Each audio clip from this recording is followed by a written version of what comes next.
It's March 8th, 2020. We are safely ensconced inside our houses, safe from the coronavirus, but we are not safe from the dread and drudgery that is Detroit sports. And that means it's time for the knee-jerk Detroit sports talk of Eno and Big Al. I'm the Big Al of the equation. Al Beaton, longtime Detroit-based podcaster, blogger, man about town.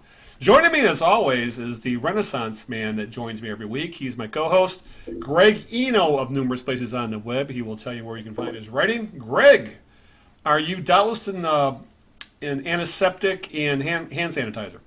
Yeah, and I've been sprayed, literally sprayed by my wife with rubbing alcohol, just randomly. I like you which is probably a good idea, actually. Literally. So yeah, we've been doing that whole washing the hands thing, 20 seconds, sanitizer when washing hands isn't available, and so forth. And I went to the grocery store yesterday, and they've got these little Purell sheets that the dispenser there, when you grab your cart, and I wipe the handle down, and which is probably a good idea anyway, right. Even if there's not a coronavirus. Yeah, it's like treat yourself like it's flu season. But I think the best line I've heard about it so far is scrub your hands like you're trying to scrub off the stench of Detroit sports. You could be you'll never get done washing your hands. Yeah. Use that as the benchmark. I am doing well, thank you, Al. Read me at my WordPress Out of Bounds blog. It's called Out of Bounds, and it's all about all sports except hockey, which is my WordPress hockey blog called The Winged Wheeler. And follow me on Twitter at Greg, and follow the Knee Jerks on Twitter at the Knee Jerks. No guest today. Kind of a dead time of sports. We're going to be coming at you with Kenny Cal, of course, the Red Wings play-by-play announcer after the season ends. Don't know if we'll get a guest on before that. Between now and we have Ken on, but that was rescheduled from January. But we'll have him on to do a post-mortem about the Red Wings and other things. Hockey will be probably at that point maybe talking about the playoffs and maybe who he likes and so forth. But that'll be coming up. We'll let you know sometime in April. I got to nail it down with him. So that's that. But we've got we'll touch on most of the sports this week. Yeah, but it's kind of a big picture type thing. Yeah, it's not a lot of deep dive going on right now because there's just not a whole lot going on because the teams are not. None of the teams, of course, are gearing up for the playoffs. With the Red Wings and the Pistons, of course, Tigers are gearing up for the regular season, though. That's interesting. And we're not like your local sports talk radio station and doing mock drafts 24/7 and fake trades. Right. And oh God, I hate that. Well, we'll go on about that, but right. I think we have bigger fish to fry, don't we, Greg? We do, but before we get to any of that, let's play a game we like to call Whose Birthday Is It, Maestro? Everybody knows how we play this game by now. I'll give Al a clue or two or three of an individual whose birthday it is today in the world of sports. And if Al can correctly guess that person within the first two clues, he'll win a Wurlitzer organ. Ooh, Wurlitzer. Now, it's funny. I grew up with organs. I didn't play, but all my sisters took lessons. It was the 70s. That's what you did back then. So I don't think we had a fancy-ass Wurlitzer, though. Well, here's your chance. Here's your chance. Oh, thank you. Yeah. This person, Al, made his name in the world of baseball. He was born in the state in 1953, so he's 67 years old today. He is a Hall of Famer. I will say that right off the bat. I will also say he played in the American League. I'll give you that one. And I will tell you that he played in the American League East. I'll even give you that. And I'm going to stop right there. All right. Hall of Famer, played in the American League East. So that means for one team. For one team. That means he faced the Tigers quite a bit, obviously, because that back in the heyday of the American League East. Hall of Famer, 67 years old, which probably means he played in the 70s, 80s, hereabouts. God. And that's the thing. Some of these guys that I'm thinking of are probably too old at this point. So, God. Jim Palmer?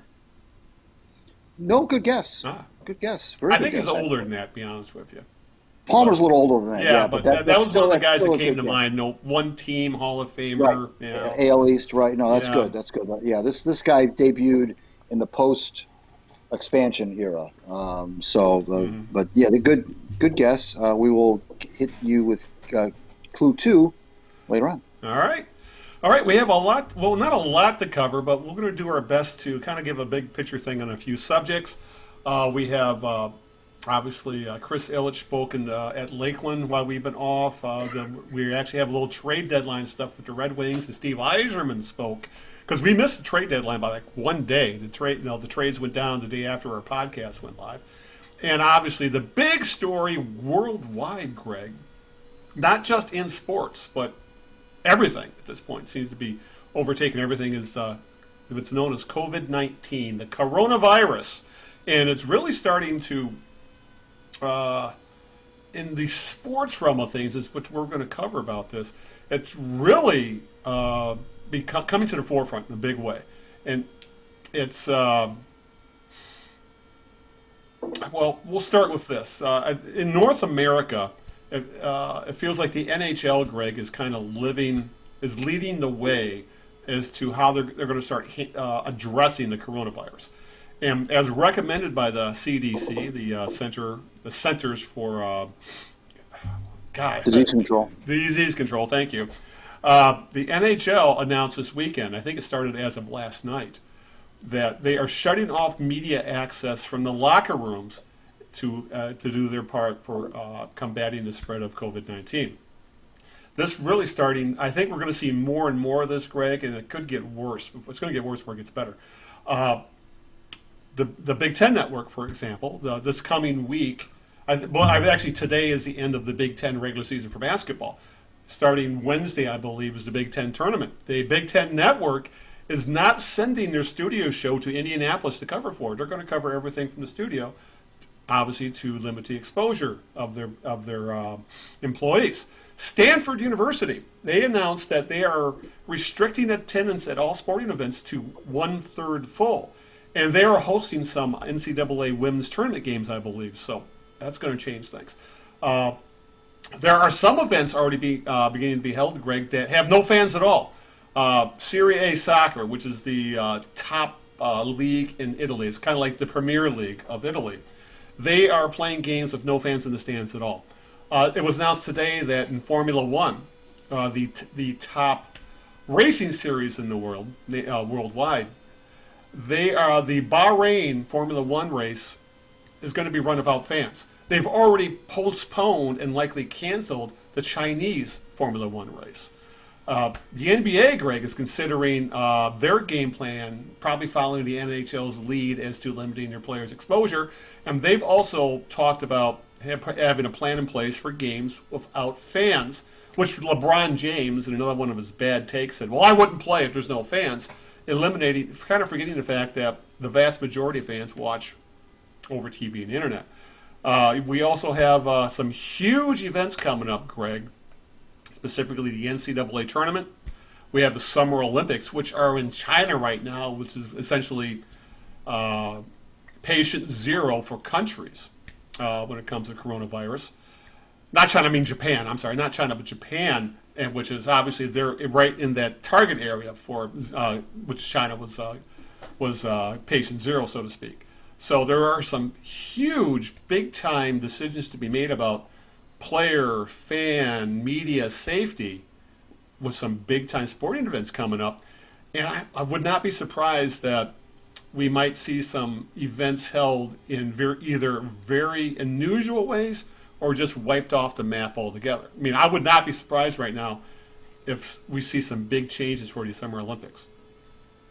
Well, yeah, I mean, you're talking about an international event with people from all over the world, and clearly large, the epitome of large gatherings, and I mean that's and the other thing too is that the virus, as far as I know, is not as likely to stay alive in cold weather, but right. It will, of course, in warm weather. And so, yeah, I mean, there, for sure, there's a little bit of time, but not a lot of time, because when you make decisions like this about an event such as the Olympics, it's there's a lot of, you don't just fire off an email the night before and say we're not having them. I mean, there's a lot of planning that goes on, and if you're going to indeed curtail some things or limit audience participation or audience attendance, I should say. If you're going to, do anything drastic, there's a lot of logistics that are involved. People have made, airfare reservations and accommodation reservations, long in advance. And, these are decisions that you don't even know if these kinds of committees, IOC, for example, in this case, even has, well, maybe they do, but you don't know if they have some sort of a plan for this. If there's some sort of if they even have in their bylaws some sort of what's the contingency if something like this were to happen. And so, and I would imagine that some organizations may have, but a lot of organizations don't, and they're making these things up kind of as they go along. Yeah. So, it's you mentioned the NBA and people, watching games via stream anyway, and that's a relatively easy thing for teams to deal with. You can give refunds fairly easily for season ticket holders. Yeah, I think if we're talking the big four sports, I think their plans are much more easier to implement than something like the NCAA tournament, where people are coming from all around the country to different venues. Yeah, right. Multiple venues, all happening at the same time, and it's not just the fans, of course. It's the teams and their personnel, their staff, coaches, players, training staff, physical therapists, and cheerleaders, and university administrators, and everybody who gets to go on those junkets when teams make the tournament. It's a big deal, and so again, airfare and accommodations and on and on and on. This is kind of, it's here. I mean, March Madness, the conference tournaments have begun, and it's here. There's not a lot of time now to make these decisions. Obviously, leagues like the NFL have a little more time. Baseball, there's so many games. The season's so long. Although they're beginning their season's coming up pretty soon, but it's unprecedented for the most part. I mean, if you go back to things like the Spanish flu in 1918, that's over 100 years ago, and a lot of these things that you and I are talking about didn't even exist back then. Whether they be the events themselves or the organizations didn't exist, and and even if they did, that was still over 100 years ago. So a lot of those plans or that precedent isn't really applicable to what's going on today. Yeah, it's as we were talking before we started recording. If you've been listening to this podcast long enough, my significant other, Linda, is an ER nurse, and they've been, and it's their opinion, obviously the nurses and doctors there, that the coronavirus is here in the States and it's been here for quite a while, and the thing that spread because they weren't testing for it. They were completely unprepared for it. And honestly, right now, I think we're seeing states taking more proactive action than the damn U.S. government is right now when it comes to the coronavirus. So we have that going in. We have that in play, and it's. I would just say, I think I would go with this is that when we're talking about something like the Summer Olympics, I think we might be something. The only things that have they haven't even stopped Olympics. The only thing I think that has stopped Olympics is the World War. Now there's been even boycotts. They've managed to still hold the Olympics. Right. I think this time around, with this being scheduled in Japan, you cannot move an Olympics. You need years of planning to be able to. You can't say now, we're not going to have the Olympics in Japan. We're going to move them to, say, the States and spread them out. You just can't do it because of infrastructure, travel, TV, whatever. And right now, if you were an athlete, Greg, would you be very confident headed over to the Far East right now? I would be having second thoughts about it. Second, third, fourth thoughts. And the problem with these guys, they have to be so conflicted. You have to be worried about, one, your health, but Olympians, their windows are so damn short. If you miss an Olympics, that's essentially your career right there. Very few people are able to continue their Olympic career to another 4 years to make it to the next Olympics. If they don't have this Olympics, they're going to be, essentially they've lost their shot. So there's going to be some major decisions that have to be made, not just by the by like the IOC, but by the athletes involved themselves. Because right now, if you look at Italy, one of the biggest countries in Europe, one of the big deal with in athletics, with soccer, auto racing, things like that. That Italy, when I was doing research into this, Italy has essentially quarantined the entire northern half of the country. We're talking. I think I saw the top. There was 16 million people essentially quarantined because in Europe they have the largest rate of the coronavirus, confirmed coronavirus deaths and diagnoses right now. And for example, F1. One of the biggest teams in F1 is Ferrari out of Italy. Their tire supplier for Formula One, Pirelli, out of Italy. Are you going to allow people to travel out of Italy, for example, if it comes to the United States Grand Prix? There's a lot of things that are up in the air right now. That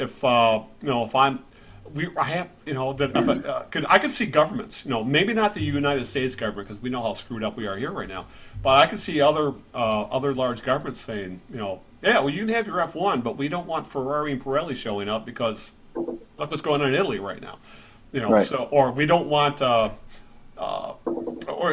It could get really, really ugly and very contentious very, very quickly as to what they're going to do when it comes to a lot of these large events. Like we're talking about the Olympics. F1's another one. It's held all over the world. The fan base is worldwide. People travel from everywhere on the planet to go to these races around all parts of the world. I have no idea how they're going to handle it, but I would not be surprised if they start going the same rate with the no fans in the stands, or they start canceling events altogether, because I could honestly see countries starting to close their borders. Yeah, absolutely. This is always one of those things where you like to think that organizations will take the better safe than sorry approach, but it's not that simple. Exactly. Because of all the other things that you and I have been talking about. But it always comes down to money. Well, yeah, but you like to think that people in charge would rather overreact and then be proven wrong. Yeah. Than the other way around. You would think that's remember the Y2K computer thing, that kind of thing. Well, how nice is it to look back on that Y2K thing and laugh, as opposed to look back on it as a tragedy, or not a tragedy necessarily, but a calamity. Yeah. You'd rather look back on it as something funny and something, oh, geez, boy, that was much ado about nothing. Wouldn't you rather have much ado about nothing? Now, of course, the flip side of that is, what comes with that much ado about nothing approach is the potential of panic, and certainly there are economic ramifications that go way beyond the scope of what you and I talk about on a bi-weekly basis. It goes way beyond sports, obviously. But we could go on and on about that. But when it comes down to our sports world here, there still are potential economic ramifications, because if you don't have fans at it, then now you're losing out on concessions, you're losing out on a lot of things that disposable income that people spend when they're at the arena. You don't get that because they're not there. Yeah, the fans can see the games, of course, because of television, but they're not spending money at the ballpark and not spending money in the stadium. And that's while obviously television contracts are the thing, that's still income revenue, I should say, that the teams aren't getting. Yeah, it'll trickle down. The people are going to get hurt the worst are the people that can at least afford it. Right. Like, for example, it's not sports, but a lot of people have heard of South by Southwest, the big pop culture music festival they hold in Austin every year. It's huge. They canceled that this week. Right. And the people and they've already talked about, it's going to be a huge blow to the economy in Austin, and the people going to be hurt worse by it are the waiters and waitresses and the people in food trucks, all the service people, people who were counting on the salaries and tips of the big money that was going to be flowing through that city for a couple of weeks. So there are so many factors in play, but when it really comes down to, of all these different sporting events, the people who are going to get hurt the worst are, as you just said, concession workers, people who work in bars and restaurants,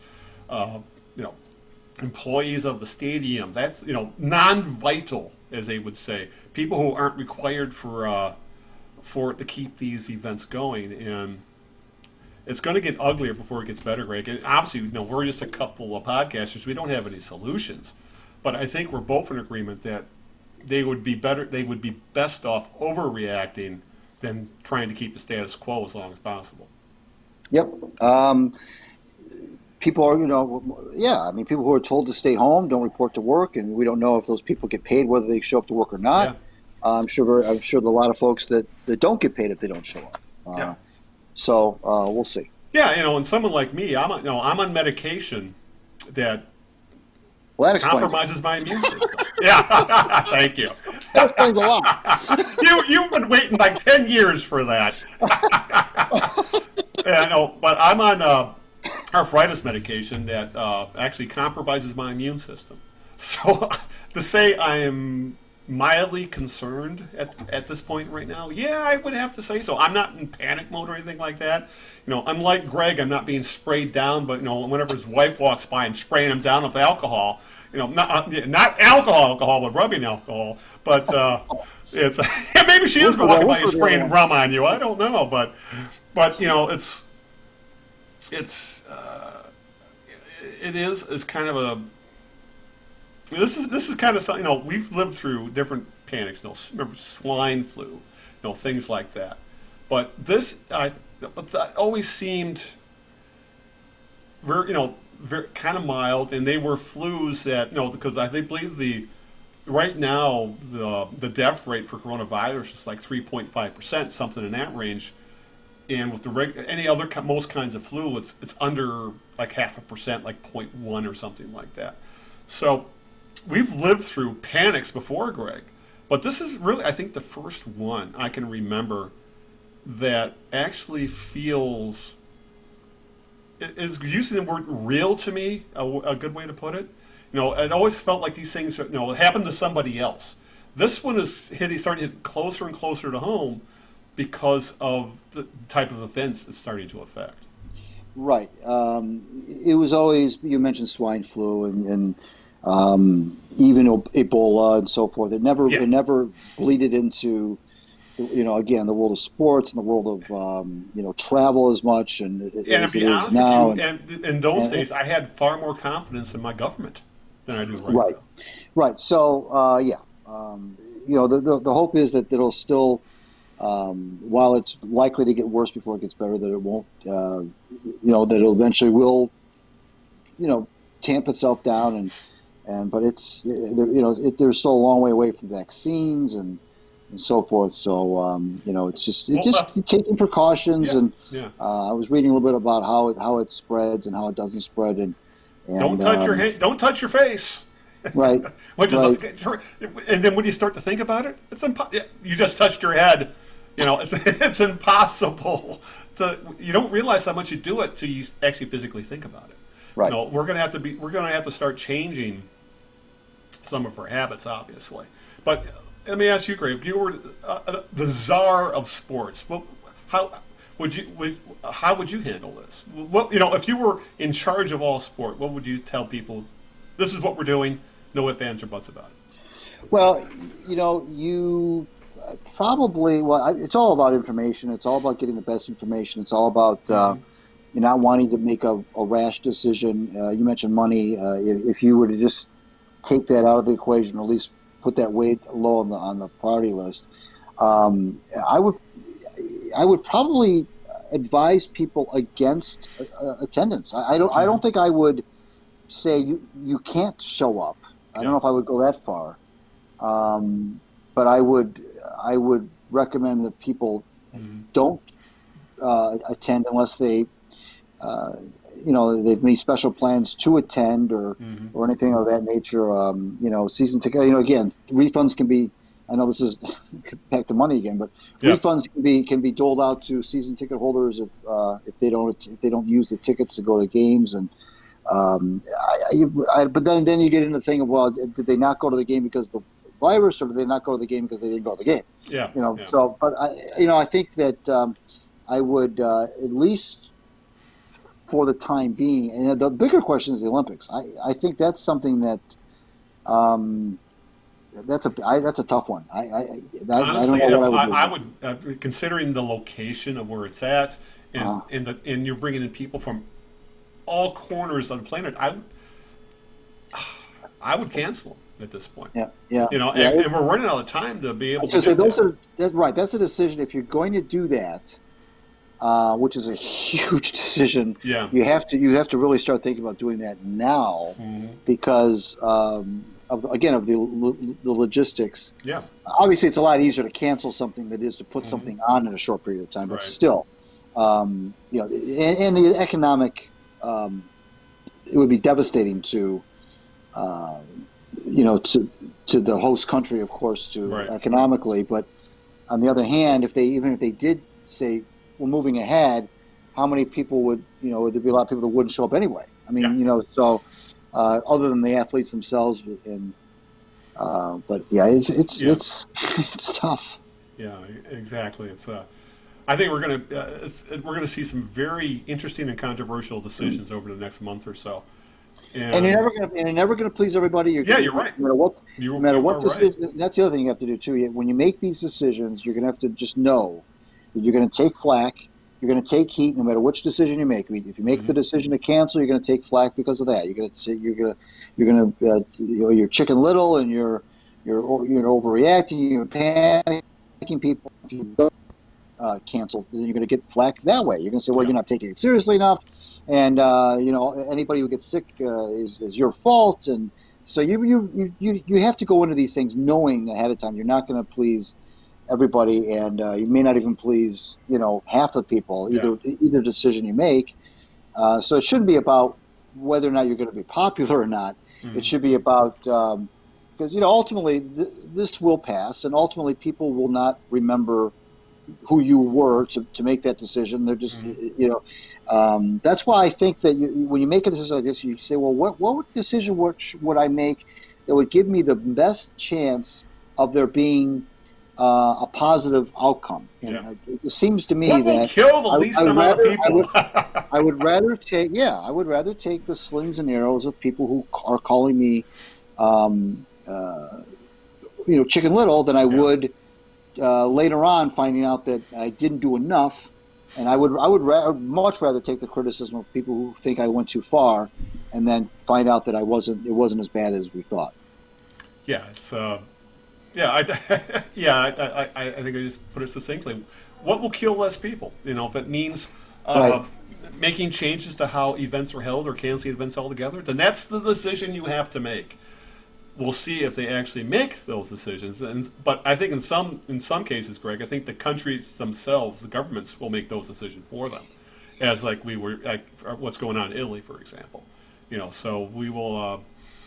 I have a feeling we're going to be continuing to talk about this for the next few months because I could just see a time coming when we have some big time events here in the States that are held in front of held in empty arenas or something. I mean, could you picture the NCAA championship game on Monday night? Huge amount of crowd, everybody in the country watching, and there's nobody in the stands. Sounds far fetched, but it's not nearly out of the realm of possibility. And who knows? It might be the right thing to do. Obviously, we'll have to find out. I guess the other thing that I'm concerned about, Greg, as you said, sometimes making the right decision is a very hard thing to do. But stuff like this, it's already bringing out the people who think it's all a hoax, who think it's all clickbait. Who I've seen people saying, about leagues keeping reporters and media out of locker rooms. Well, we don't need the media there anyway. But that kind of crap. And that's the other issue I have. That's the problem I think I have with a lot of people in this country right now, is when things like this are going on, and that brings out the conspiracy theories and everything is fake news, and and then we start spinning off into politics where I don't want to go right now, but it's gonna I have a feeling this country already has a massive schism in it politically and how they see things in the media and things like that. This is just going to exacerbate things even worse. And I know there's not a thing we can do about it because it's a disease, but I could just see another public schism coming up between people who say we need to protect the populace at large, to the people like, I want my football, I don't give a shit. And unfortunately, there's too many people of that latter in this country right now. Yep. All right. Birthday game number 2. What's the question? Sure. This person, baseball, of course, Hall of Famer, American League East, one team. I will also tell you that he was an 8-time All-Star. I will tell you that he played the outfield. I will tell you that he was the MVP of the league in 1978. And I will tell you that he came up in the same year as another, not Hall of Famer, but another very good outfielder on the same team. All right. Is that Jim Rice? It is Jim Rice, yes. Jim Rice. 67 today. Kind of a controversial election into the Hall of Fame. Some people say that was the hint that tilted the when you mentioned outfielder Hall of Fame, 78. And when you're that frame, and you're talking that mid to late 70s Red Sox. And right. Who else, so, yeah, exactly. Yeah, some people don't think that Rice was, didn't have the numbers. I think you can make a case. I think you could make a case for that he didn't have the numbers. Right. That tradition of left fielders in Boston with Ted Williams and Yastrzemski and Rice, and just like except for Yastrzemski, who had a very good relationship with the media and with fans. Williams and Rice, it was a little bit different. Rice was not as beloved as Yastrzemski, certainly, and he wasn't even as beloved as Freddie Lynn. But he was still a very strong, probably one of the strongest men who played the game. For sure. That was some outfield back then too. Yeah, was it Dwight Evans, Fred Lynn, and Jim Rice? And honestly, Dwight Evans has a better Hall of Fame case, if you ask me, than Jim Rice did. Could be, certainly defensively. I know the one thing about Rice.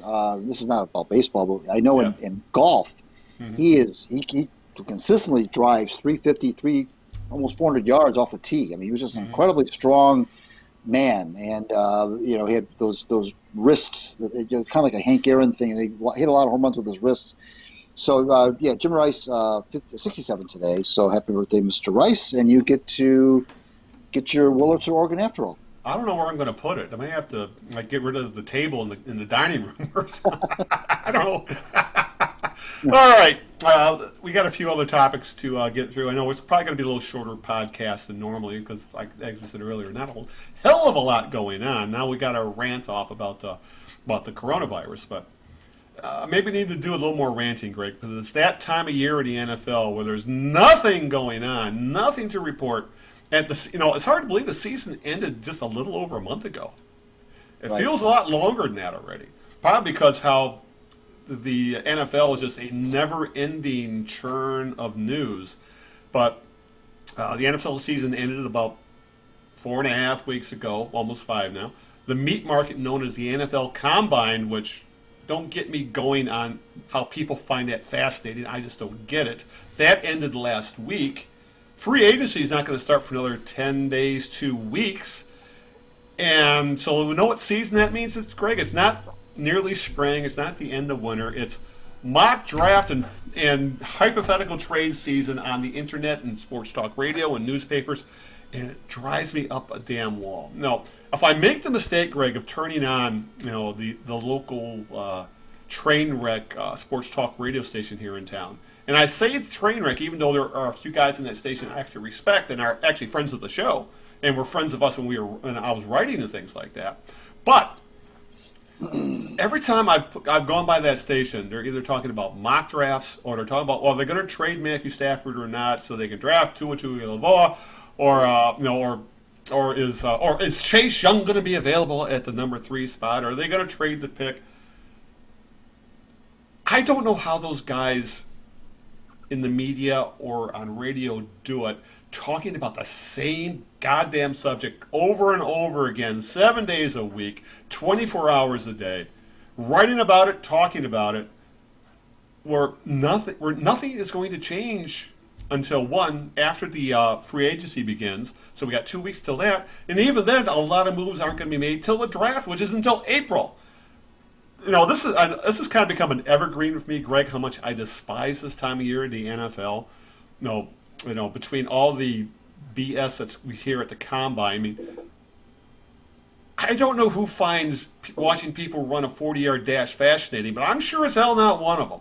Or, I want to watch a cone drill for half an hour on television. Who does that? That for some reason the ratings are there, people do.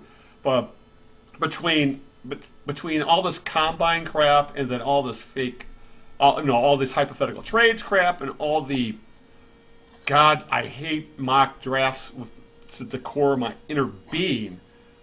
I don't want to. Why can't we just not talk about the NFL, Greg, for 6 weeks? But unfortunately, even we end up having to do it occasionally just because of shit that gets thrown out there.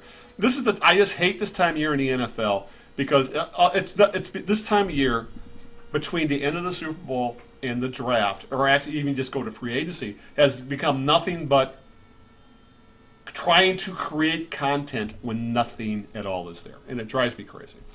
Yeah, it's funny because a lot of the other sports don't try to do that. The other sports, if their season's over, it's over. I mean, you might have some people talking about the drafts in the respective leagues, but for the most part, I mean, once that final game is played and the champions are crowned, we'll see a next training camp, and that's kind of the way it is. But with the NFL, you're right. It just doesn't. It's not that way at all, and there's too much time, certainly, I think, between the Super Bowl and the draft, but I think that's the way the NFL likes it. Yeah. But to be fair, it's a short season. Every game is so crucial.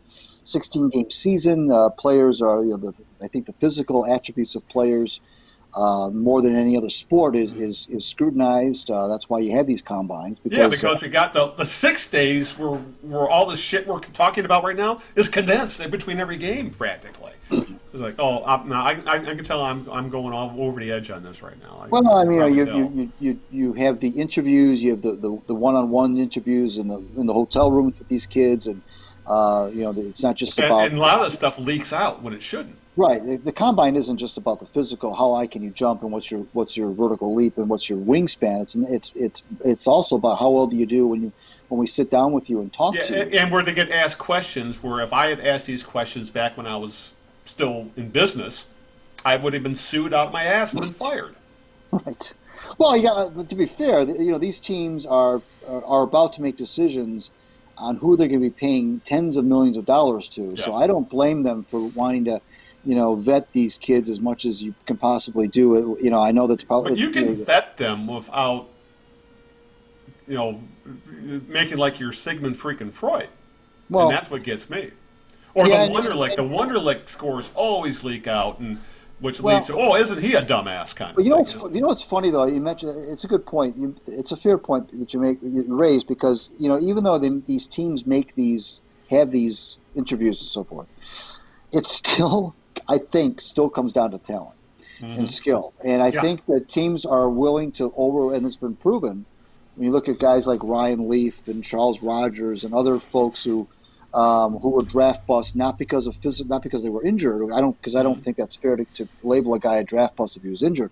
But guys who are draft busts because they were just head cases or they just didn't know how they lacked the maturity and so forth. Charles Rogers, for example. That's why I mentioned him. Yeah, Rogers. Yeah, that's right. These are the types of people that probably, in these interviews, that those deficiencies probably would have been very blatant, or even in like Charles Rogers' experience, all you had to do is just interview some people on the Michigan State campus to tell you that he had drug issues and he was this and he was that. Right. But again, skill and talent tend to will out anyway. So it's funny that they do these. It's funny that they do indeed do these interviews and the Wonderlic scores and so forth, when push comes to shove, they're going to draft based on skill. Nobody wants to go back to their fan base and say, well, we didn't draft so-and-so at number 2 overall because now you can get away with that later on. You can get away with that maybe in the second round, the second day of the draft. So we didn't draft the guy in round 3 because he had some issues. But nobody's going to have the guts just to look at their fan base in the eye and say, well, we didn't draft this guy, if, for example, if the Lions came out and found out something about Chase, let's say they had the opportunity to draft Chase Young, but they found out in some sort of interview situation or something was leaked out that there was something about him they didn't like, whether it was his personality or his maturity or something, barring the, if it was, unless it was something blatantly illegal, but there was something they didn't feel right about him about. They're not going to go out, they're not going to tell their fan base, we didn't draft Chase Young because we had some concerns about his character. Nobody, that's not going to go over well. So it's funny that they put all this time and energy into these interviews when ultimately it's based on talent. I'm sure if you've got a couple of players that are equitable in talent, you may go one way or the other based on character. But when it really comes down to it, no team has got the balls to tell their fan base that they're not drafting somebody that the fan base wants because of character issues. Especially a team like the Lions. Nobody's gonna. It's not gonna fly. I mean, it's just So, but yeah, I mean, it's a lot of it's a meat market, like you said, and but how else are you gonna? I mean, it's a necessary evil. Well, it's not so much, Al, that they have the combine. It's not so much that they have this way of finding out. It's the extent to which it's covered and the way it's how much attention is paid. Over the past 10 years, it's just exploded into the mainstream media, which is nuts. But then again, when you have the NFL Network, they need content, right? So and it's easy for them. They don't have to hire any writers. Yep. All they have to do is production values or production costs are very low. They just train a few cameras on these guys as they're running up and down the field, and that's all they have to do, and that's all they need to do to entrance that segment of the populace that loves to watch that stuff. Yeah, and as someone who played football and did a lot of those drills, I don't want to run the thing. Why would I want to watch them? I don't want to run a 40 anymore. Good Lord, I could barely do it when I was in high school, for Christ's sake. So, no, I was a lineman. I only had to run 10 yards. Christ, running a 40-yard dash. Good. Yeah, it's, as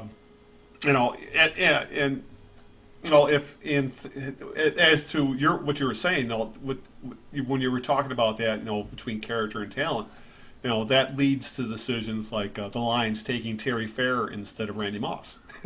Because Randy Moss was smoking pot. Oh my God. So, yeah, it's. And then they drafted Rodgers, who had all sorts of issues. Yeah, and they ignored them. There is a happy medium there somewhere, and the Lions have always had trouble finding it.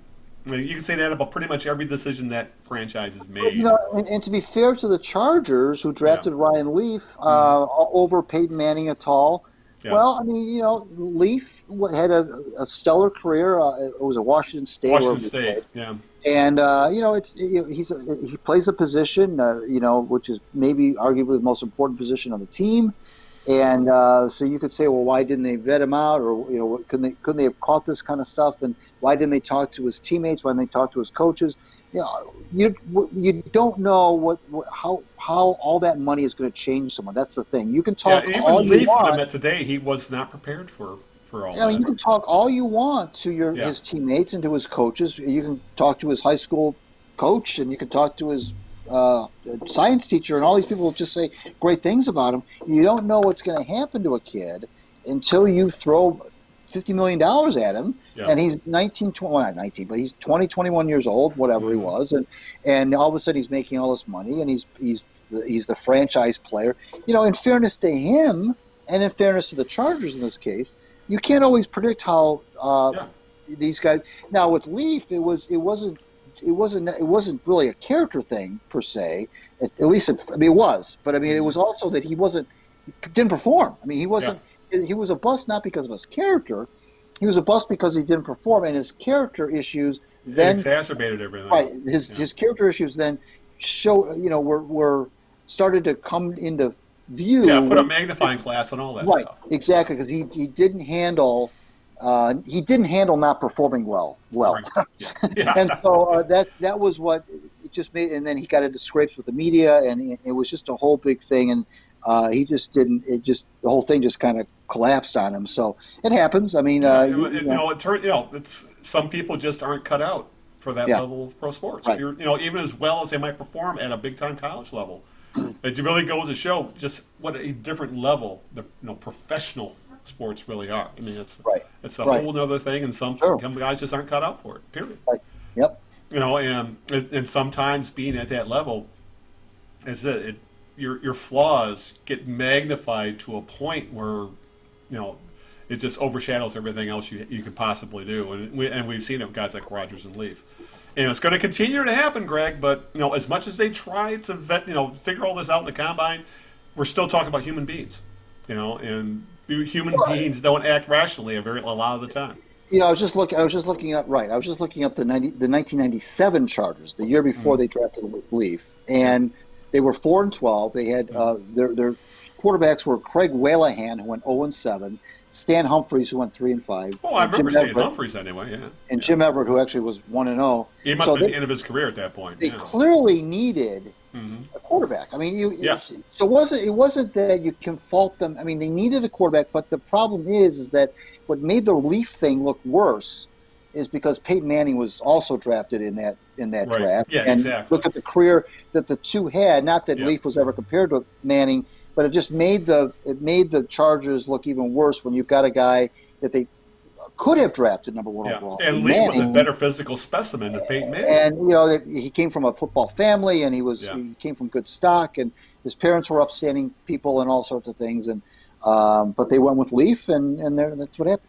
Yeah, because they could have had Charles Woodson, or there was Peyton Manning in that draft. Right at the top of that draft, some huge Hall of Fame players, and there's Ryan Leaf right in the middle of it. So Right. that's the crapshoot that is drafts and dealing with human beings. All right. As I go down the list here, Greg, we might as well talk a little bit Detroit Tigers down in Lakeland. We're still hearing all the usual. You know what? I've got to correct myself. What's that? Peyton Manning was not available. Peyton Manning was number one overall. Leaf was number two overall. So I stand corrected. Yeah. I stand totally corrected. The Chargers, which gives them even more excuse, they did not have Manning that they could have chosen from. They chose Leaf because Manning was. I should have known. That's bad job by me. So the argument should have been Charles Woodson instead of Ryan Leaf. But sometimes the need for a quarterback just you force the issue. Right, because Leaf and Manning were the only two quarterbacks picked in the first round. Right. I'm going through the first round. They were the only two quarterbacks picked. Mm-hmm. You mentioned Woodson. He was picked number 4 overall. Right. A guy that I don't even remember was drafted 3rd overall. Andre Wadsworth, a defensive end from Florida State, was number 3 overall. And then Woodson, number 4. So I stand corrected. Bad job by me. The Chargers did not have a chance. It's funny when you talk about that draft, and two of the two main positions where you see teams desperately try to fill holes and sometimes reach or make questionable draft decisions, quarterback and defensive end. And there was 2 of them right there.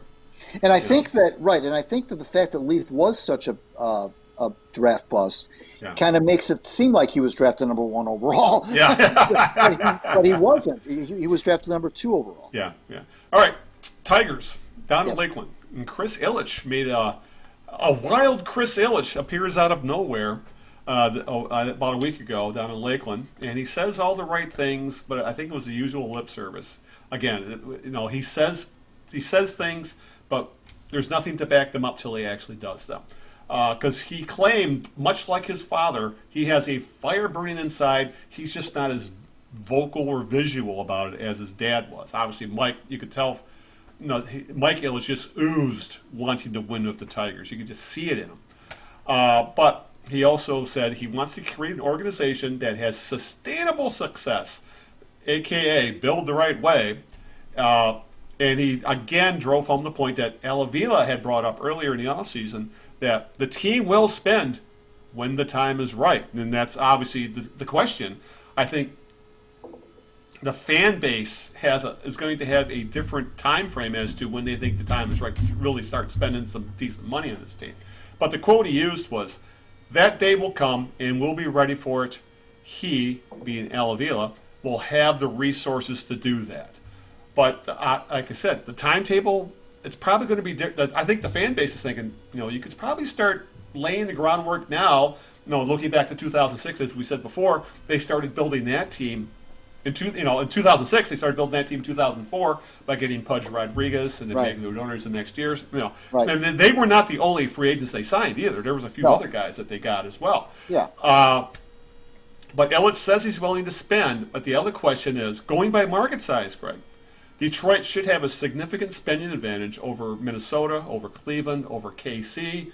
And for that matter, the Chicago White Sox have always acted like a small market team rather than a team in Chicago that should have a top 5 payroll like the Cubs. Right. But going by market size, Greg, the Tigers should have a payroll hovering around 10, 12, 13. Probably, I looked it up actually. I think the top, that would put you at about $150, $160 million, which does not seem outrageous in today's game of baseball. I don't think fans, Greg, are asking the Tigers to spend $200, $220 million like they were when Mike Ilitch was going bonkers. Right. But I think they are smart enough to know that you work at a disadvantage if you don't spend money. If you don't spend money, then you have to have an uber creative front office like Oakland or Tampa, who have that natural disadvantage that comes from small markets and cheap owners. So they have front offices that have to, take chances on trades. They have to look at weaknesses in the markets. Detroit shouldn't have to do that, at least not to that extent. Detroit's not a small market, never has been. Not as big as it used to be, but it's still a very big-sized market that can sustain a good-sized Major League payroll. So this is one of those things that just remains to be seen that Ilitch is saying all the right things. I just have trouble believing him till he actually does it. And signing C.J. Cron is not spending money the way we're talking about. No, I mean, but at the same time, you're talking about a team that won 47 games last year. So I mean, that's and the Pudge Rodriguez thing was an anomaly. That it was a risky signing because of the injuries. To get a guy of that nature coming off a 43-win season, he was. I think Pudge was. I want to say Pudge was 30. He was in his early 30s. 32 when they signed him at playing, a very taxing position, catcher. That's coming off a world championship. The whole thing was an anomaly. That was a unicorn situation there. That's just not going to happen again. I'm with you in terms of I think that I think it's fair to just say I'll believe it. There's nothing wrong with saying I'll believe it. I mean that's fine. There's a couple things that come into play though. You mentioned the market, and I think when you think about a team like the Tigers. It's not just about who lives in Metro Detroit, who lives in Michigan. The Tigers have a fan base that is literally something really worldwide, but nationwide for sure. That Old English D is everywhere. You get a lot of. There's a lot of Michigan expats all around the country. Right, whether they be in Florida or Arizona or the warm weather states or even in California. So it's not just the base here in Metro Detroit. Mm-hmm. You got to take into consider when you consider how big of a market they are. It's not just about the television market. Right. It's about the market in terms of swag and merchandising and things that. I mean, the market for the Tigers, despite some lean years lately, is still. You mentioned expats, is still very broad. Yeah. So that's you can't just go by who lives around the stadium. Yeah. Secondly, also gone to these. The way teams spend money has changed, of course. But one of the ways that it's changed, Al, is teams don't spend all their money in November like they used to. It used to be, as soon as the World Series was over, a couple weeks after the World Series, even before the winter meetings took place, that's when you'd start to see all the big signings. And it doesn't work that way anymore. We saw that with Bryce Harper and with Manny Machado. These guys didn't get signed almost before spring training began, or right when spring training began. So you don't have to spend your money in November. You can bide your time. It's a buyer's market. It's not a player's market. It's a buyer's market. You take your time, wait these guys out. Look how long it took. I think J.D. Martinez was another example, wasn't he? Was J.D. a free agent this year or not this year? It was last year. Okay, there was some. Maybe it was okay. Maybe I'm thinking. Well, look at Yasiel Puig has still not been signed. Yeah, I mean, these are guys that in the old days, and it's not when I say the old days, it wasn't really that long ago. Yeah, would have been snatched up. Right, if that would have been snatched up by Thanksgiving. There's no way they would have been. It would have been unthinkable that they would be without a team uh, going even into the winter meetings. Yeah. And so you don't have to spend you can bide your time. You don't have to spend as much money. You don't have to spend your money early. You can wait. But clearly we won't know. Somebody said on Facebook, well, I think that El Alvo's doing a great job. And I said, well, we don't know. I mean, that's your opinion. That's fine. You're entitled to it. But we don't know if he's doing a great job. We also don't know if he's doing a bad job. We don't know what kind of a job he's doing until 2022, 2023, when all of this starts to finally it's like, and I made the analogy, it's like saying a doctor's doing a great job halfway through surgery. Well, is he? Well, we'll see how the patient ends up. You don't know. So I think that the approach is okay. I mean, clearly, there's gone are the day. You're right. You can't just throw money into a situation and win necessarily. Even the Yankees develop talent now. Yeah. So but at the same time, we don't know what the fruits of the labor are going to be until these kids start to come up to the big leagues, and the money that ends up being spent, we don't know where it's going to be spent. You may think it's going to. You'd say, well, right now they're not going to spend it really on pitching because they've got all this young pitching. Well, do they? We'll see. Maybe some of this. Maybe these guys hurt their arms. Maybe they're not as good as we thought. Maybe or some get traded for position players. Right. Bo Burrows. The first round pick of 2015. One of the first guys out of camp. Right. Why? Because something's wrong with his arm. His mechanics. He's all screwed up. Gardenhire says he's completely all messed up. We got to get him right. That was 5 years ago now. He was drafted number one. Yeah, and not number one, but in the first round. People you're talking about, Greg, they all seem to think that every single one of these pitching prospects is going to hit big. It doesn't work that way. And even the Mets, and I use the Mets a lot. I've used them a lot in this program. But even the Mets, for all their pitching riches, what did that? They haven't won anything. I mean, they got to one World Series, true. They did get to World Series, that's true. But a couple of those pitchers that carried them completely flamed out. They've had a hard. Matz is always hurt. Guys have been hurt. They haven't been able to get the right blend of hitting with their pitching, and the bullpen has had issues. Yeah, and that organization has had some. They can't get out of their own way a lot of times. So it's not just about all these riches that you appear to have in the coming through the pike. We don't know, frankly, where they're going to spend their money and how much of it they're going to spend. And I think it's completely fair to take the approach that you're taking, which is the I'll believe when I see it approach. But it's not just I'll believe when I see it. It's when will I see it? You mentioned that, you touched on that earlier. You said, well, I think you could start laying the groundwork. Well, to what degree? I mean, you mentioned Crone. Well, of course. I mean, these are you're not going to get the. First of all, that's the kind of free agents you're going to attract anywhere because of where you're coming from. Unless you're coming from 47. Right. You're coming from a 4, which is what got them in this position to begin with. Right. You're coming off a 47-win season, so you're not. And I'm not going to. Let's not hate on Crone. I mean, these are guys that are established. No, he's a legit leaders, major leaguer. scope. He's just not. He's not going to put fannies in the season. He's not going to be here in 5 years either. So. Right, but I think, and I mentioned this before. I mean, we praised the signing. We did. But fans just want to see big league players. They want to see genuine big league players. They don't want to see these 4A players anymore. They're tired of that. It's time now to start to see legitimate big league players. Maybe they may not be MVP candidates, but guys who have been there and done that. Scopes had some good years. Crone has. You get a guy like Romine, who's he could be a good character guy. They don't have any depth at the catching position anyway. A lot of the young guys aren't ready. Rogers and Griner. So you need a guy like Romine to come in. He's cheap. He can settle things down. He works good with the pitchers. You need a guy like that when you've got a lot of young pitchers coming coming up anyway. You need an experienced catcher. So I mean, I don't really have an issue with what they're doing right now.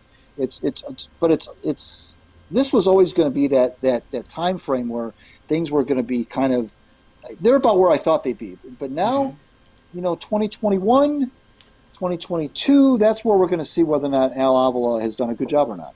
Yeah. And just a warning to fans out there, for all the fans that think that, Casey Mize and Matt Manning, Tarek Skubal are going to be like the next Verlander and Max Scherzer and the like. They could just as easily become the next Jeremy Bonneman. I mean, Right. you Right. that's you have to temper your expectations somewhat till these guys haven't pitched. None of them have pitched at higher than a double A level. And that's why you need offense. You can't Yeah. try to win. You can't. This is 2020. You can't win baseball games 2-1, 3-2 anymore like you did in the '60s. Right. You got to have offense. You got to have guys hit the ball at ballpark. The other day they hit 9 home runs. The Tigers did in a spring game. Cabrera and Demerit went back to back twice, both off of Garrett Cole, no less. Right. Okay, that's how you're going to win. And that's how you're going to win ball games. You're going to win way more games 11-9 than you are 2-1. And so when you expect these pitchers to come up and throw these shutouts and throw these go 7 innings and give 4 hits and 1 run every night, that's not going to happen. So in order to ease some of the pressure off these guys, you got to have offense. Yeah. Yeah, big time. Which is why I think fans are so excited about Riley Green, who was looking really good in spring training, but he's still 2, 3, 4 years away at this point. He's 19 at this point. But those are the kind of players they got to hit on. And obviously, with this coming amateur draft, which will be, in June, right. they really need to hit on a Torkelson, for position. example. Yeah, Torkelson. They really need to hit on a guy like that who can be up in a year or two and just, they need a middle-of-the-order masher who can carry the team. He doesn't have to be Miguel Cabrera, but, being J.D. Martinez would be nice, Torkelson reminds me a lot of Goldschmidt. To me, he's that kind of a player. I would love a guy like Paul Goldschmidt. And that would be, of course. I think that would be a good comp because we don't get to see a guy like Goldschmidt, but look at the numbers. Guy's an elite middle-of-the-order first baseman. And that's exactly what those are the kind of position players this organization is lacking right now. There's a Riley Green, maybe Parker Meadows. Other than that, it's all a crapshoot. All right. One more thing before we start getting ready to hit the road, Greg. Before we go dive in some more hand sanitizer, and that's the last time we spoke. The Red Wings. It was a day before the trade deadline because that's just how things work out with this podcast. The next day, Red Wings GM Steve Yzerman made two trades, both with Ken Holland of Edmonton. Which was interesting. He got 2 second-round picks for Andreas Athanasiou, who was really having an off year this year, and it was going to be a free agent after the end of the season. And they also dealt free agent to be an aging defenseman, Mike Green, who also went to Edmonton for a veteran center, Kyle Brosniak, he's going to be a free agent after year. He's essentially a guy to make the salaries work. And I believe a conditional 4th-round pick that could turn into a 3rd. Essentially, they just got rid of Mike Green. Didn't they get Gagne? Where did they get? The other guy they picked off waivers. He was a waiver pickup. Oh, was he? Okay. Yeah. Okay. Yeah, and they immediately threw him in the lineup. I think he was the guy from Toronto, if you remember right. No, I'm thinking of I'm thinking of Sam Gagne, the veteran. Did they get him from Edmonton too? One of those trades, He might have been too. I think he might have been the throw-in with Athanasiou. I think that was the other one that was going to make the salaries work. Yeah. But regardless of all that, they got a couple of veterans who likely aren't going to be here next year, and they got some draft picks. After the fact, Steve Yzerman, how about that? He actually talks to the media occasionally. Unlike Bob Quinn, excuse me, he actually spoke to the media after everything went down, and he preached the P word. Yeah, patience. Of course. And his quote, he looked at his career. He goes, "I go back in my own career. It was not a linear path. There were some bumps along the way, and you learn from them and get better." Kind of saying. Hopefully, these players I have right now, some of them look like they've taken a dip, like Dylan Larkin, but he's expecting them to improve. But he continued. It's very difficult to sell that we've shown progress. I'm hoping the progress shows next year in wins and losses, but it will show in prospects in the system and their development. Pushing what he's trying to get right now. Are just a lot of darts to throw at the draft dartboard right now, and he needs more ammo. At some point, we have to show progress, and I'm confident we'll do that. All I can ask for is patience. Honestly, I don't know what to tell people, but that's what we're doing. So, he was, I would say, refreshingly honest about the situation. He didn't lie. He didn't throw those. Remember those ridiculous timetables that Ken Holland threw out there? It could take up to 10 years or more to rebuild, blah, blah, blah. And it's going to be a long bumpy road back to relevance. But at the very least, there's a GM that he hasn't told us the entire plan, but he's given us his thought process as to what he wants to do to build this team. And he's not whitewashing anything. He is saying this is where we're at. We are really bad right now. The easiest way to improve is by the draft. And I traded a guy like Anthony, who was once thought to be a building block, because I need more draft ammo. And the only way to get that, you have to give up something of value. Everything you said made perfect sense. Well, of course. Yeah. And the thing that was interesting about those moves that he made was, and it's kind of ironic that he made them with Holland, is that Andres Athanasiou at this point in his career would never have been traded under Kenny Holland. Would never ever have been traded. It shows the difference in the philosophies between Yzerman and Holland. Now, granted, Yzerman doesn't have any connection to Athanasiou in terms of he inherited Athanasiou. I get it. What I'm saying is that you mentioned that was the kid that might have been a building block 2 or 3 years ago. Yep. But the Red Wings way has been loyalty to a fault, contract extensions handed out to a fault, sticking with guys to a fault. And that's not what he's doing with Athanasiou. It would have been very easy to just hold on to him. You mentioned free agency. The old Red Wings way, I guess what I'm saying, is that it would have been to hold on. It would never have traded. No way would he have been traded this young, at this age. No, it just wouldn't have happened. So he's got that's one thing that I noticed that was different. The other thing is that of all the GMs in Detroit, there's 2 things he's got going for him. One of them is that he's Steve Yzerman, so he's got all sorts of credit there. But that he's done this before. There's Al Avalos of the world, Bob Quinn's of the world, even Stefanski with the Pistons. I don't know if they've really done what they're doing right now. They've never built championship caliber teams. Stefanski's has a history of being a GM, but he's never built a championship team, unlike Tampa and Yzerman. Right, and Yzerman has, and when you look at where they were when he showed up, and within a relatively short period of time, they were in the Stanley Cup Finals, and a strong contender every year, basically that he was there. Yeah. And they were not. He did not inherit a great team like some people have inherited a great team. They were frankly, when he took the job, it wasn't really a very good job. I remember writing at the time that he should take the job because that the Lightning were not really worthy of his expertise, but that he should take it because he's ready now to be a GM. He had served his apprenticeship under Holland for 3 or 4 years at that point. So I say he ought to take it because this is he's ready now. Yeah. But the job, frankly, wasn't a very good job. But and he took it and made it into it. Now it's a great job. I mean, the Lightning are for years now has been one of the powers, certainly in the Eastern Conference anyway. And it's all because of him, frankly. I mean, he made some tough decisions at the coaching situation. He made some tough decisions with some of the longtime veterans like St. Louis. Yep. He went out. I remember when early on he went out and signed the old goalie. I can't remember if it was Rolison, who was ancient, and took him out of mothballs. And Rolison almost led them to the Stanley Cup. So he's done this before.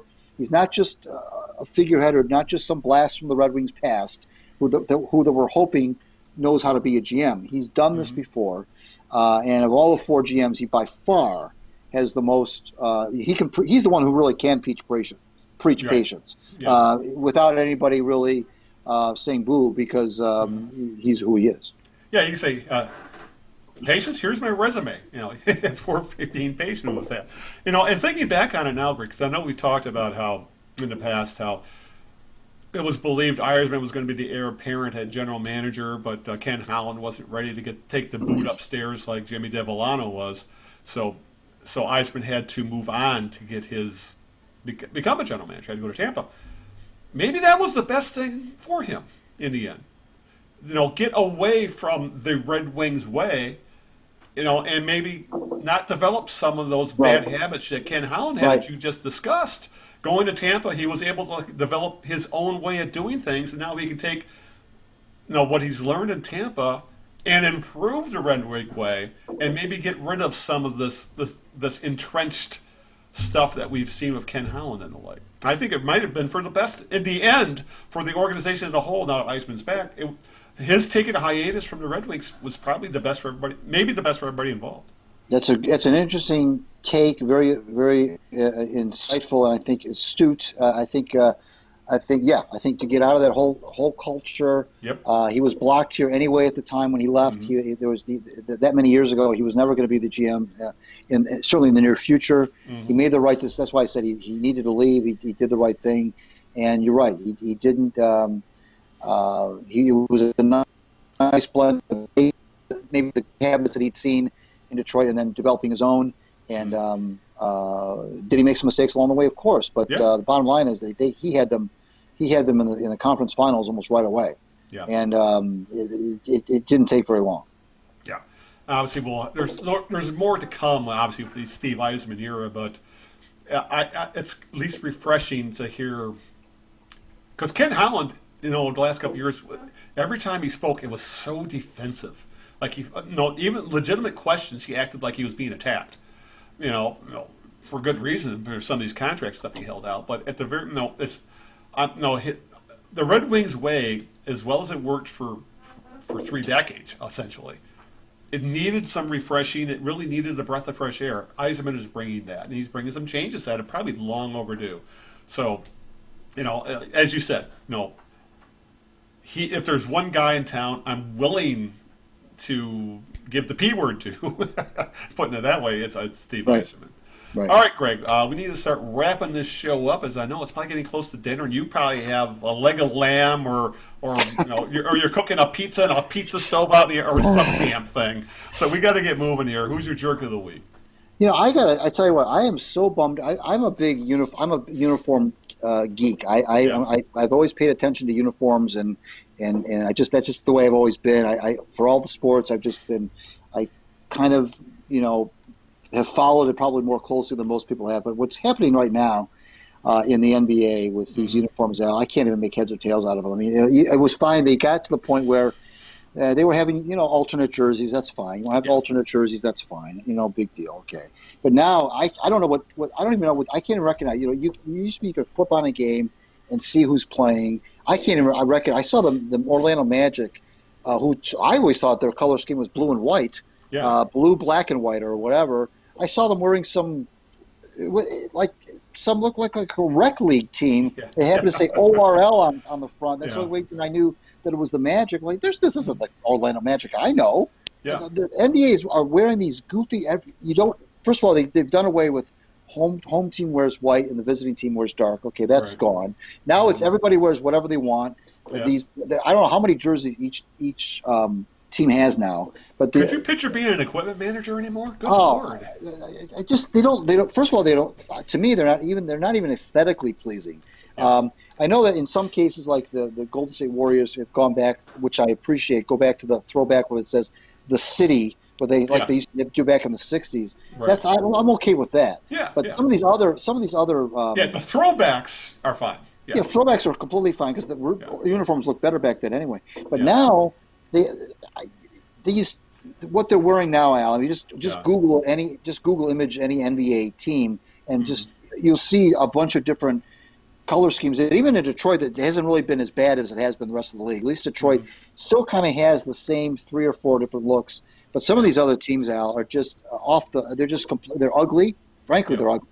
Yeah. And I just think that you lose identity with who these teams are when you constantly put them in different threads every single night. And I guess the hardcore fans are okay with it. The hardcore fans know what they look like, but to the people who aren't as familiar, they don't. There's no attachment. There's no identity that these teams have anymore. Yeah. The Celtics even. I saw the Celtics. The Celtics for years were the iconic uniforms.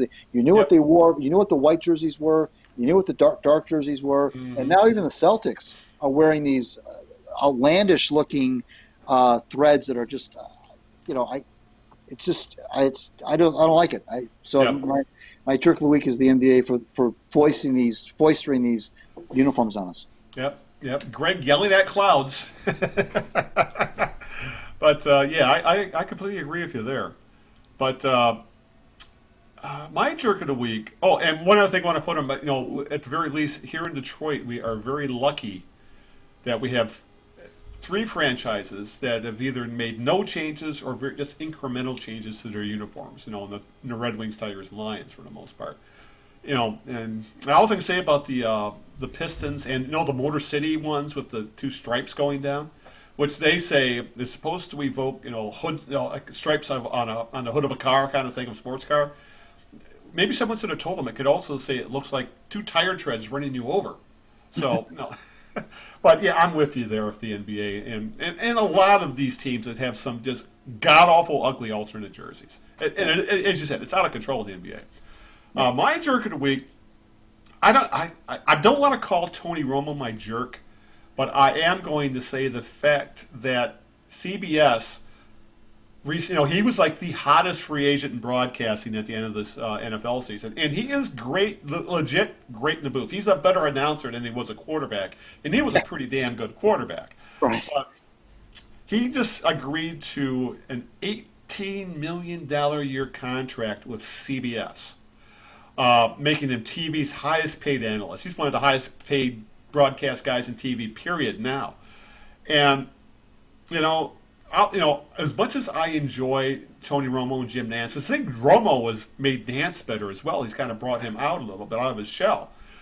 But when's the last time, Greg, you tuned into a game for the broadcasters? Ever? No, not really. Yeah. No. Yeah. And what's crazy is that if CBS didn't pay him this much money, ESPN was going to. Right. And which now leads to the fact that the NFL has a contract to go TV contract negotiations coming up with all these with all their TV partners, as they like to say, and now CBS has essentially pushed in all their chips, saying because what else are they going to do? Just think if they lost the NFL and they have Tony Romo under contract, what the hell would you do with them? So that essentially means that's like the CBS saying, I'm going all in with my cards, NFL. Oh, and here's my cards if you want to look at them. When it comes to bargaining, because they assigned their top analysts to crazy money. So my jerk of the week is CBS for, hey, I'm all for Tony Romo getting as much as he can. No big deal there. But Right. my jerk of the week is CBS thinking that we tune into games for announcers, because that's, as much as I loved, George Blaha or, Ernie Harwell, Dan Dickerson, all these guys. I don't listen or watch these games to hear them specifically. I tune in because I'm a fan of the game, or a game that Romo's doing. I'm tuning in because I want to see what's going on in the game, because it's usually one of the games of the week. I don't tune in to hear Tony Romo predict plays, as good as he is at that. So my jerk of the week is CBS for just throwing an insane money amount around, thinking that Tony Romo draws eyes when Tony Romo enhances the broadcast, but he's not why I'm tuning in. That's a good point, because you wonder, okay, what does this money do for me? What is this investment that I'm putting in Tony Romo really do for my network? What does it do? Because clearly fans don't really have a choice. I mean, who they're going to obviously they're going to watch their own team, their own market play, and in some cases they can't even do that if they don't sell out. They can't watch the home games because they're blacked out. So it's not like, unless I know some people own these packages, like Sunday Ticket and so forth, where you can literally watch whatever game you want. But most people don't have that package, and they're just slave to whatever is served up every week on a regional format. So they don't have it. It's not like they can specifically go watch a game that's being done by Tony Romo. But to the original question, which was, when's the last time you ever tuned into a game because the announcers? Never. Yeah. Never. Just don't. I don't know what the return on investment is there, what the ROI is on a guy like that. I'm not sure if that. I don't know. There must be something if it's. Yeah, my only thought is that they're showing the NFL we're serious, that we want to remain a TV partner. That's the only thing I can think of. Yeah, I don't know. Madden. A lot. It's not just Roma. He's been preceded by John Madden and things like that. You're right. A lot of guys have made a lot of money being these Yeah, and they're throughout And history. a lot of them haven't been that good. Like how long, before Tony Romo, how long was Phil Simms in the booth? And he was awful. Yet he was I mean, considered their number one analyst for God yeah, knows why. yeah. But yeah, it's the money being thrown around is nuts. I have no problem with Romo, but CBS I think is so desperate to keep the NFL because they lost the SEC contract, the SEC football deal to ABC, so they've lost that, and that was their big Saturday thing. So I don't think CBS can afford to lose any more big time sporting contracts, and I think this is a way of saying telling the NFL, we're here to stay. We just signed the biggest name analyst out there. We're going to be a partner with you, but yeah, it's the money involved is crazy, and considering cord cutting and everything else that's going on in the TV and streaming landscape, these contracts could very much look like albatrosses down the line, very, very easily. So I guess we'll see. Yep. All right, Greg, why don't you get out the plugs and thank yous? Anything else you want to cover before you wrap it up? Sure. Read me at my Out of Bounds WordPress blog. Just search Greg Eno Out of Bounds WordPress. However you want to do it, you'll get there. My hockey blog is the Winged Wheeler, and that's the best way to find it because there aren't too many things called the Winged Wheeler out there. So you can check me out on that. My other WordPress blog. Follow me on Twitter, as I said, at Greg Eno. Follow the Knee Jerks on Twitter at the Knee Jerks. Don't know if we'll have a guest next week when we come next time when we're with you on March 22nd. I want to thank my lovely wife Sharon for putting up with this nonsense, and thank you, Big Al, for making Sunday afternoon so gosh darn fun. Hey, who needs guests? People want to hear us blovate for 90 minutes. So, but yeah, give a shout out to Greg for taking time out of his busy Sunday. As I hear he's got some. I think he's making chicken pot pie tonight. I have, yeah, your wife's probably listening. Really? And of course, I want to give a shout out to Linda, who's busy saving lives at the ER and keeping us all safe from the coronavirus. So, but to listen to the show, guys, we're on every large podcast platform. You find us on Apple Podcasts. We are on Stitcher Radio. We are on iHeartRadio, Spotify, Google Play. We're on YouTube, where we upload video almost all the time, barring technical issues, usually on my end. But also, you can go to thekneejerks.net. That's kind of like the mothership of the podcast. You go to that webpage. All the show notes will be there. All the links will be there. You can also go to that page, just right-click on the link, download the MP3, and do what you will with it. Listen to it on your however you want to do it. And other than that, I think that about covers it. So I'm going to wrap it up because, like I said, I think I can smell that T-bone Greg's cooking right now. So I need to wrap this up. So until 2 weeks from now, when Greg has a cabbage soup going, this is Al Beaton saying, good afternoon, good luck, and aloha. Shout out to everybody. We'll see you in 2 weeks.